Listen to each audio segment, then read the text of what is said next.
서지현 검사의 폭로 이후 미투의 외침이 오늘로 50일째입니다. 용기 내어 고통스러운 피해를 밝힌 이들을 두고 의도가 있다, 거짓이다라는 식의 불신과 의심의 시선도 일부 발견됩니다.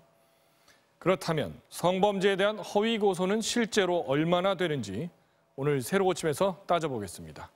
박영희 기자, 네. 실제로 성범죄에 대한 허위 고소 얼마나 되는 건가요?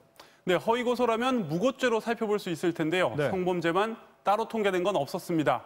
한 해 무고죄는 5,500여 건. 하지만 뭘 허위로 고소했는지 구체적인 내용이 집계되진 않았습니다.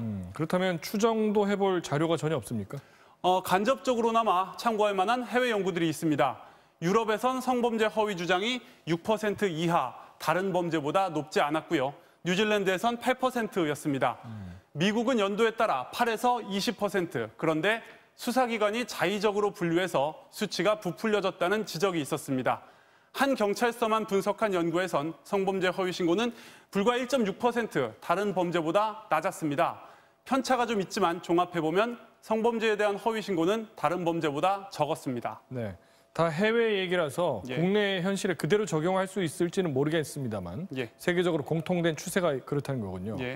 그렇다면 이 무고로 몰아가는 것, 성폭력 호소를 무고로 몰아가는 것은 어떤 이유에서 생기는 걸까요?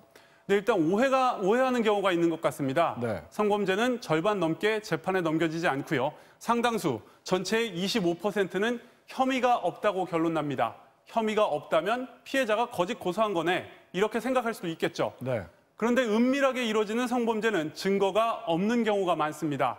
이 경우도 이 혐의 없음에 들어가는데요. 증거가 없어서 처벌 못한 게 없는 내용을 꾸며서 고소했다는 뜻은 아니겠죠.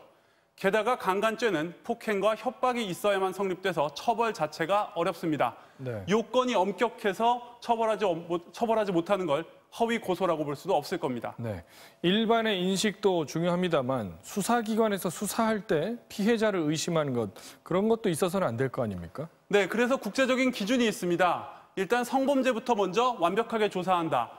성범죄는 시도조차 없었다는 게 명백해야 한다. 또 피해자의 반응을 보고서 무고죄라고 의심해서는 안 된다. 이 세 가지입니다. 우리 경찰에선 이런 기준을 찾기 어려웠습니다. 한 연구 사례를 보면 수사관이 성추행 고소인에게 당신 같은 피해자는 본 적이 없다고 말합니다. 네. 왜 울고불고 항의하고 바로 신고하지 않았냐?